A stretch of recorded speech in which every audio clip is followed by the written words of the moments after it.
And joining me now from Toronto is Evan Balgord. He's the Executive Director of the Canadian Anti-Hate Network. Welcome to the CJN Daily. Oh, thanks for having me. Oh, it's great to have you here on such an important topic. We're a couple of days away from a national election, and things that have come forward during this election are completely unexpected for the good, nice Canadian tone that we're used to, which is throwing gravel at the prime minister and hateful tweets about him being hung like Mussolini, and just the tone of this campaign has raised alarms among ordinary voters as well as party leaders. So you at the Canadian Anti-Hate Network, you guys track this stuff, not just during the election, but as we've been leading up to it. So let's just start with how surprised, if at all, are you that this election has this tone that is so nasty and actually hateful? Not at all surprised. We've been watching the rise of this for the past 6 or so years.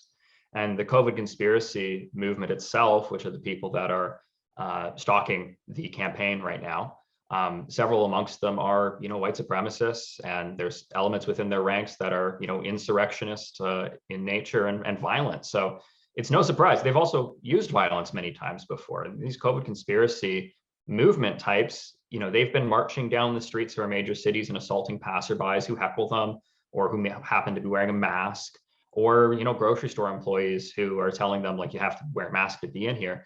They've already carried out like numerous kind of assaults. They wish to depose the sitting Prime Minister Trudeau and then put him on trial and hang him. So them acting in a very harassing manner and following the campaigns and being very vitriolic is not surprising or new.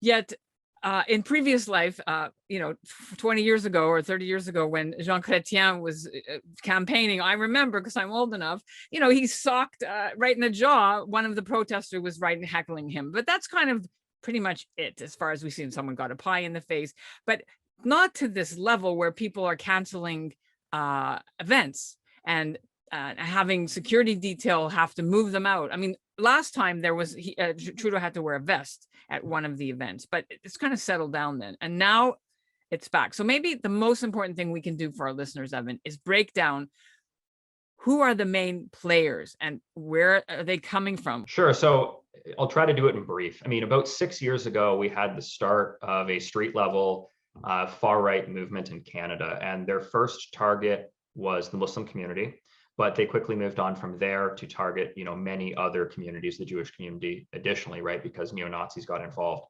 And from that point, they started adding extra grievances. They started having different rallying cries.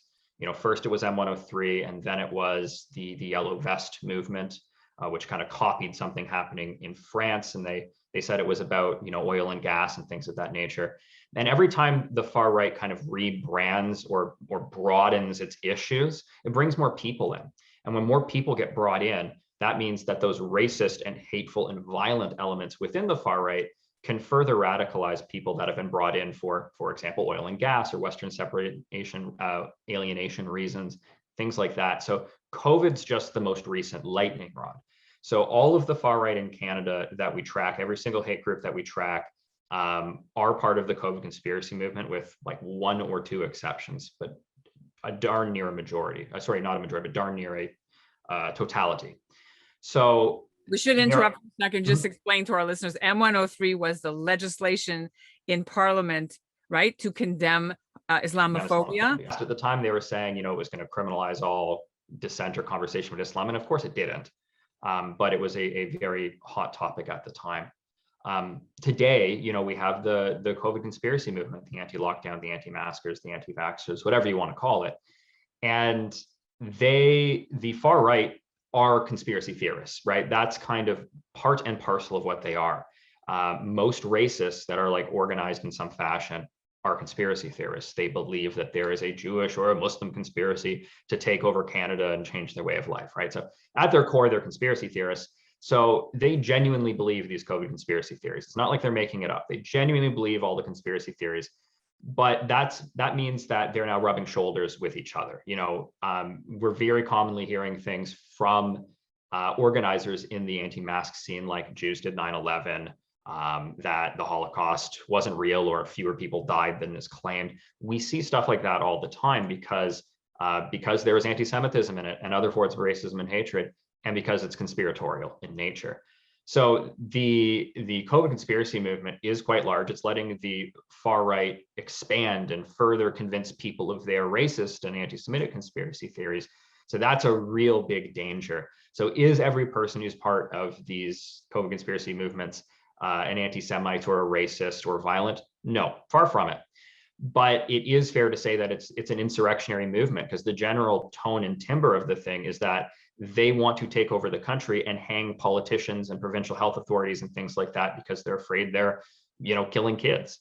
So there's a very strong racist core to it. There's a very general insurrectionary core to it, and it's allowing racists to reach gullible people.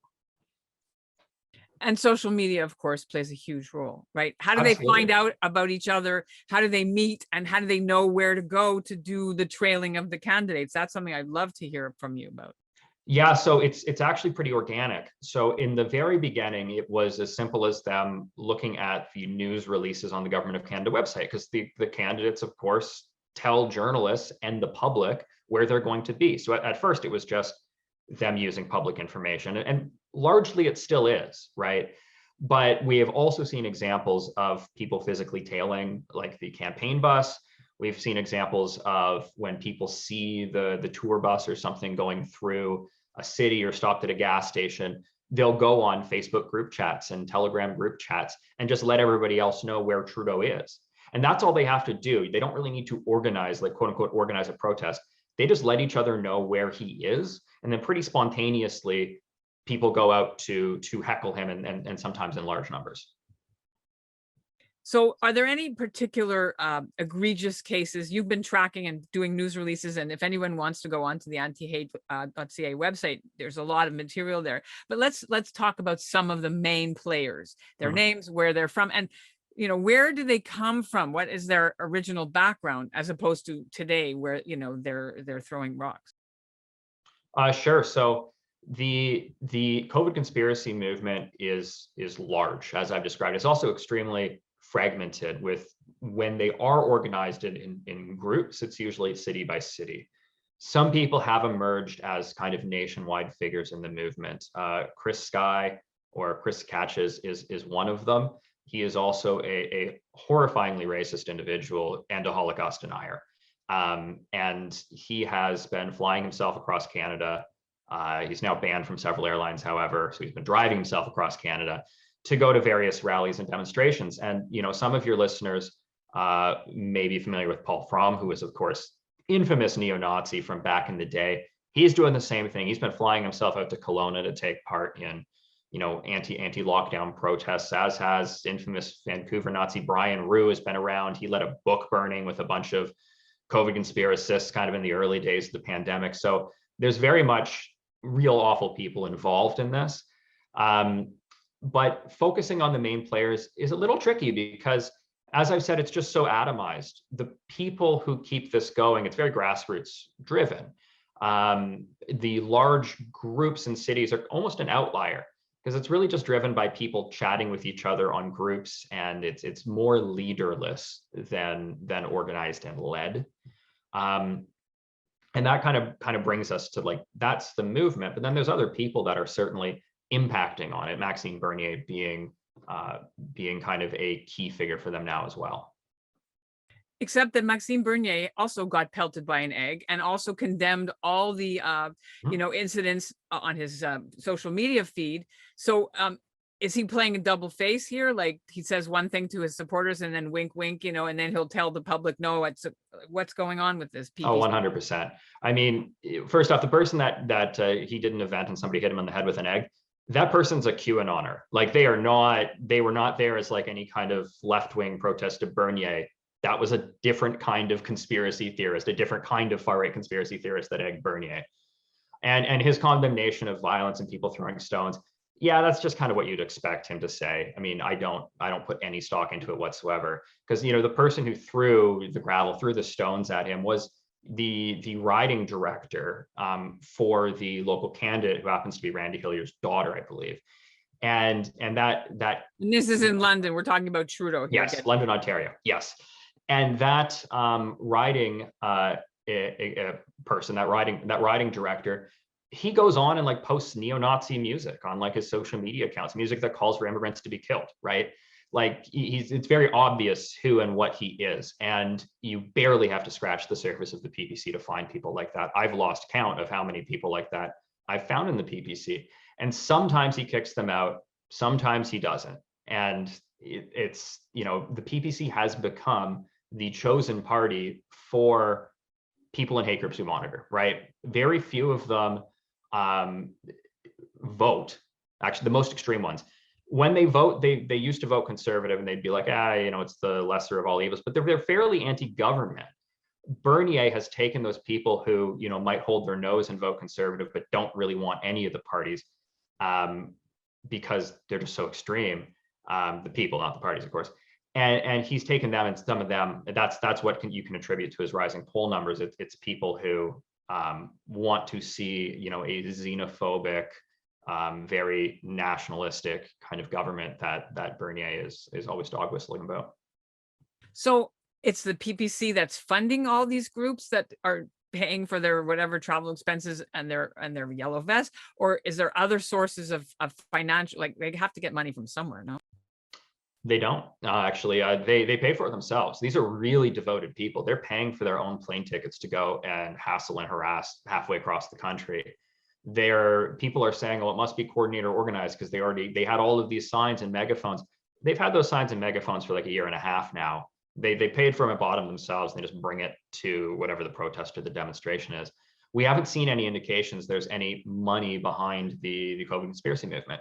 Now, that being said, there's some grifters within it that absolutely use it to try to raise money. So people who, you know, live stream or video blog about it, who try to get people to give them donations or pay for their merchandise. There's people trying to capitalize on it for sure, but it's very grassroots, and there isn't kind of one shadowy person or money or anything pulling the strings. It's very individual driven. all right, how much of this is a symptom or a result of 4 years of Donald Trump and the taking off all the filters in terms of, you know, attacking minorities and what have you, and how much of that is basically copying in a the Canadian version? What's your feeling? Well, so the birth of what we now have with this kind of far right insurrectionary movement in Canada, that's now it's the COVID conspiracy movement, right? But we're really talking about the same thing. We're talking about the far right. It was born about 6 years ago, and it sprung up first kind of in a reaction to Justin Trudeau. And that you'll kind of see this pattern across Western democracies, where somebody who is seen as progressive or multicultural gets elected, and you'll have like an explosion in hate groups. There was some wild statistic, like hate groups in the United States went up like 331% or something when Barack Obama got elected, in part because he's Black and in part because he's a Democrat, right? But you'll see that pattern across Western democracies. And the groups that kind of sprung up around the time of Trudeau were largely anti-Muslim and Islamophobic groups, which again morphed into so many other things. And it was Donald Trump's campaign and the Muslim ban and things of that nature that really fired them up, and it exploded online. It hadn't taken to the streets yet, though. It was just after Rebel Media's conference against M103 that our hate movement kind of took to the streets. And it was also around that time, because it was very early in the birth of this thing. It was like right after they took to the streets that a lot of neo-Nazis also got involved in that movement. So how much is like Trump responsible? It's hard to say if he's a cause or consequence, or if there'd be somebody else like him, but he definitely poured fuel on the fire that we saw happen here in Canada. You know, not that we don't have problems like Trump, not that Canada doesn't have its own racism problems and unique history of racism, but we are uniquely and strongly influenced by our southern neighbor. Okay, so you know, everyone always says this isn't our Canada, but obviously it is. There's been attacks on and murders of, you know, Islamic families and on mosques and all kinds of things like that. So Aren't the RCMP doing anything about this? Isn't CSIS following these people? Like, what is going on? People are concerned that this is just sort of happening and nobody seems to be arresting anyone. Yeah, I think in the years, so like in those 6 years, I think there's been more attention, more and more attention paid to it. I know this is the United States, not Canada, but I'd point out how the Biden administration now wants to have a whole plan for how to deal with this kind of far right extremism. In Canada, I can only speak kind of I don't know exactly what those organizations are up to, but I can kind of see tangential or knock-on effects, and I think that they are looking at it more seriously. I would say, if the trend is that things are getting worse, and they are, because the far right groups are getting larger and larger, and hate crimes are on the rise.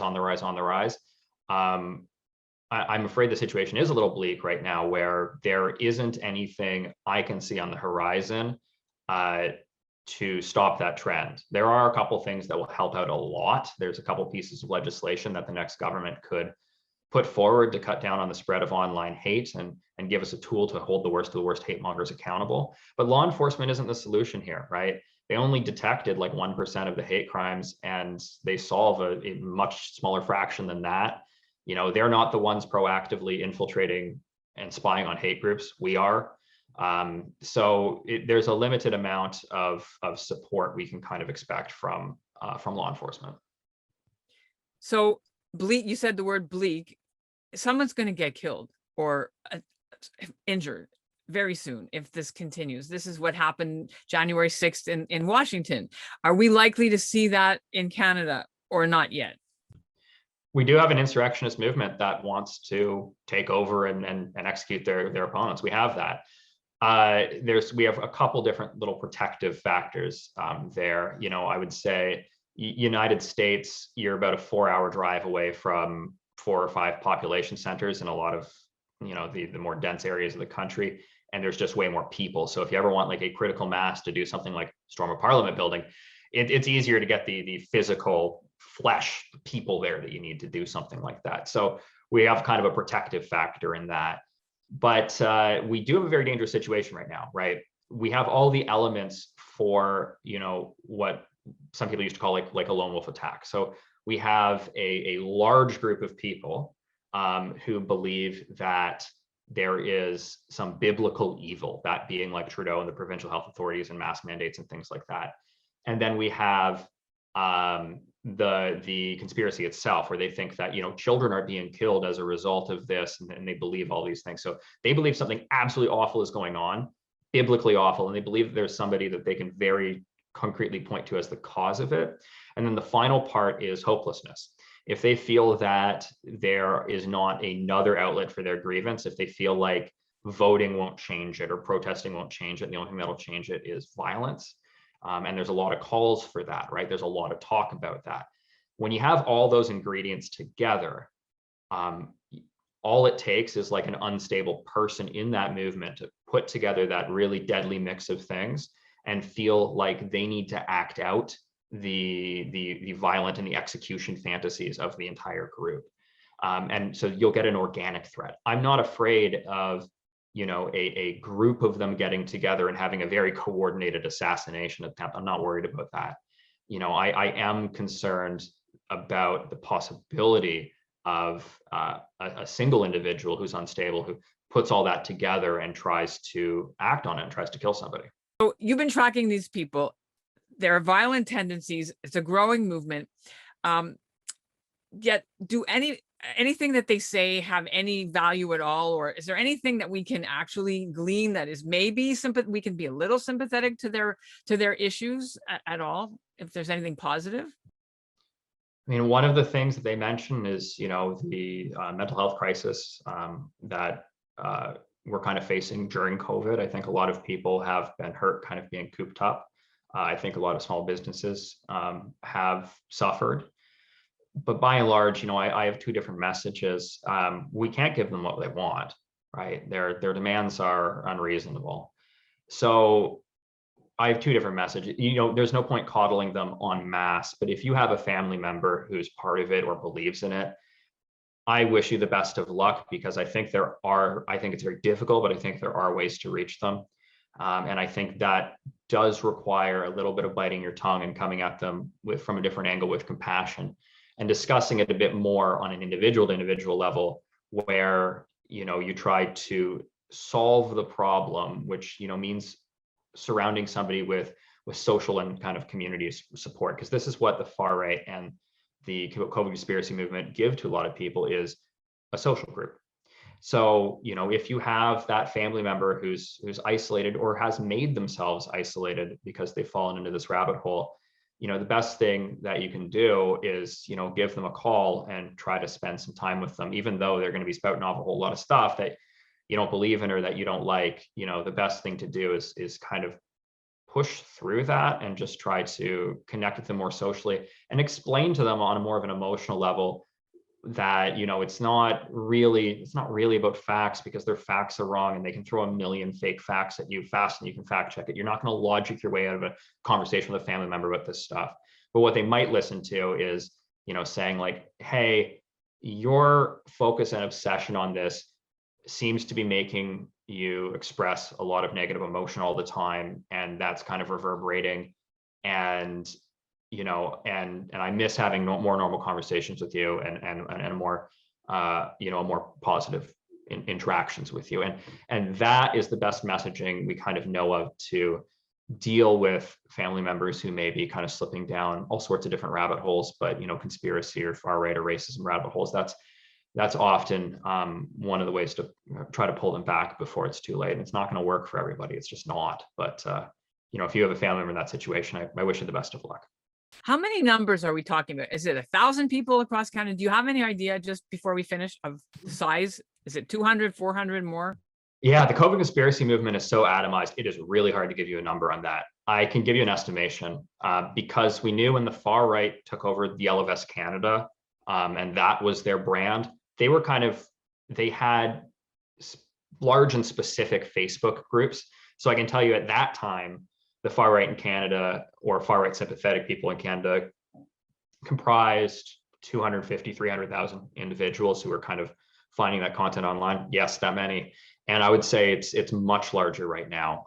The COVID conspiracy stuff is much more viral than the Yellow Vest stuff has been. So I think if we're talking about people, and I don't mean demonstrators, I just mean people who are like in these groups and following this stuff online, like a few pages, read the content, that sort of thing.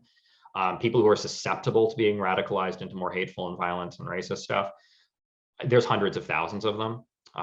And the people who are going out and protesting, that would be 10,000, maybe tens of thousands. It's more in that scope and scale. Wow. On that note, I want to thank you so much for breaking us all down for us here on the CJN Daily, Evan. Great. Thank you for having me.